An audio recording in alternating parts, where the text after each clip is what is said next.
Hi friends, welcome to மண் வாசம் channel. இன்றைக்கி நம்ம சேனலில் பார்க்க போகிற ரெசிபி கருப்பு உளுந்து வச்சு சப்பாத்திக்கு ஒரு சைட் டிஷ் தாங்க. சப்பாத்திக்கு மட்டும் இல்லை, சாதத்துக்கும் போட்டு சாப்பிட்லாம். அது எப்படி செய்யலாம் பார்க்கலாங்க. நான் ஒரு கப்பு உடைச்ச கருப்பு உளுந்து எடுத்துருக்குறேங்க. ஆனால் முழு உளுந்து எடுக்கிறீங்கன்னா முதல் நாள் நைட்டு ஃபுல்லாக ஊற வச்சுட்டு அதுக்கப்புறம் இதை மாதிரி சேர்த்து நம்ம செய்யலாங்க. இப்போ இந்த உளுந்தை கழுவி எடுத்துக்கலாங்க. நல்லா ஒரு தரத்துக்கு 2 தரமாக கழுவி எடுத்துக்குங்க. இது மாதிரி பிசைஞ்சு கழுவுனீங்கன்னா அதில் இருக்கிற சின்ன சின்ன தோல்லாம் வெளியில் வந்துடும். நல்லா கழுவி எடுத்துட்டேங்க. இப்போ ஒரு 2 கிளாஸ் தண்ணி ஊற்றி வேக வச்சிடலாங்க. ஒரு 5 விசில் வர்ற வரைக்கும் வேக விடுங்க. இதுவே முழு உளுந்தாக இருந்ததுன்னா நீங்கள் ஒரு 10 விசில் வைங்க. அதுவும் ஓவர் நைட் ஃபுல்லாக ஊற வச்சுட்டு அதுக்கப்புறம் சேர்த்து செய்யலாங்க இது மாதிரி. ஏன்னா அது வேகிறதுக்கு கொஞ்சம் லேட் ஆகும். அதனால் 10 விசில் வச்சா கரெக்டாக இருக்குங்க. 5 விசில் வந்ததுங்க. கேஸ்லாம் ரிலீஸ் பண்ணிவிட்டு பாருங்கள், நல்லா வெந்திருக்குது பாருங்கள்.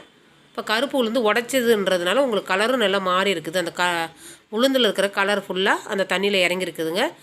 அவ்வளோதாங்க. நம்ம தாளிப்பு போட்டுடலாம். கேஸ் ஆன் பண்ணிவிட்டு ஒரு வானல் வச்சுக்குங்க. எண்ணெய் பார்த்திங்கன்னா ஒரு 4 டேபிள் ஸ்பூன் அளவுக்கு எண்ணெய் விட்டுக்குங்க. எண்ணெய் நல்லா காயட்டன்னு ஒரு டீஸ்பூன் அளவுக்கு ஜீரகம் நல்லா வெடிக்கட்டுன்னு சொல்லிவிட்டு நம்ம வெங்காயம் சேர்த்துக்கலாங்க.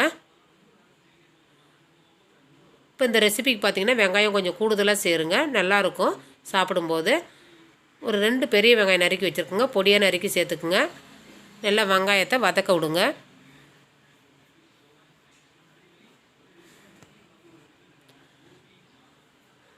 உளுந்து உடைய நன்மைகள்லாம் தெரியுங்க. உளுந்து ரொம்ப உடம்புக்கு நல்லது.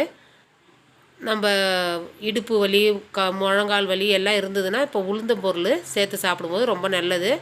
அது கூட கருவேப்பிலை சேர்த்து வதக்கி விட்டுக்குங்க.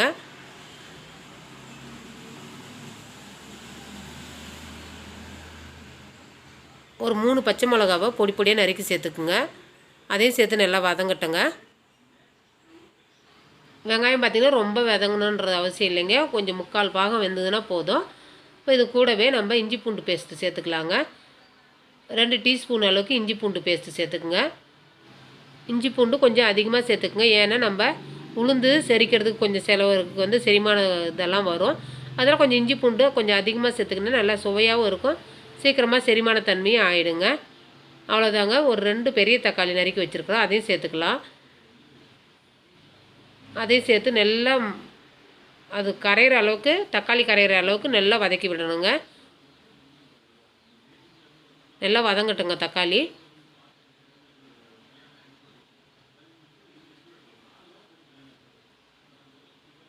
மாதிரி தக்காளி இருந்ததுன்னா முழுசாக இருந்ததுன்னா நசுக்கி விடுங்க. அப்புறம் மசாலா சேர்த்துக்கலாங்க. 1 டீஸ்பூன் மஞ்சத்தூள், 1.5 டீஸ்பூன் கார மிளகாத்தூள், 2 டீஸ்பூன் தனியாத்தூள், 1/2 டீஸ்பூன் ஜீரகத்தூள், இதுக்கு தேவையான உப்புங்க. அவ்வளோதான். இதை சேர்த்து நல்லா மசாலாவுடைய பச்சை வாசனை போகிற அளவுக்கு வதக்கி விடுங்க.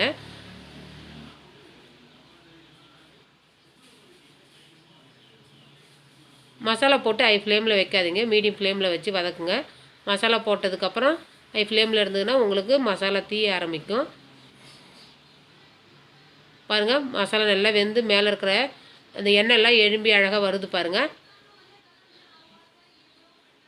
அவ்வளோதாங்க. இப்போ தண்ணி சேர்த்துக்கலாம். இப்போ நான் 400 ml தண்ணி சேர்க்குறேங்க. உங்களுக்கு கட்டியாக வேணும்னா தண்ணி கொஞ்சம் கம்மியாக சேர்த்துக்குங்க. உங்களுக்கு தண்ணியாக வேணும்னா கொஞ்சம் தண்ணி அதிகமாக சேர்த்துக்குங்க. இப்போ சப்பாத்திக்கு இன்னும்போது நீங்கள் கொஞ்சம் கட்டியாகவே செய்யுங்க. அவ்வளோதான். கொஞ்சம் பெருங்காயத்தூள் சேர்த்துக்குங்க. பெருங்காயத்தூள் சேர்த்து நல்லா கிளறி விடுங்க.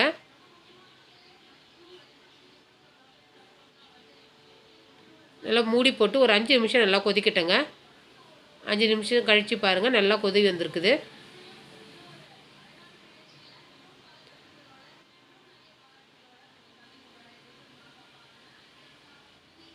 அவ்வளோதாங்க.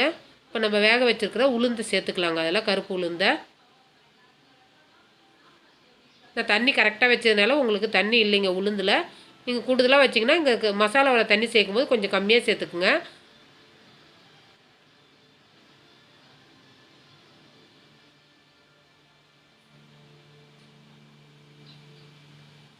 பாருங்கள், பார்க்கும்போதே எவ்வளோ எம்மியாக இருக்குதுன்னுட்டு.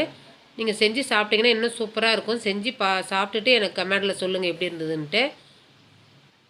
பருப்பு சேர்த்து ரொம்ப கொதிக்க வைக்க தேவையில்லைங்க. நம்ம முன்னாடியே மசாலாலாம் நல்லா வெந்ததுனால பருப்பு சேர்த்து ஒரு 2 நிமிஷம் வெந்தால் போதுங்க.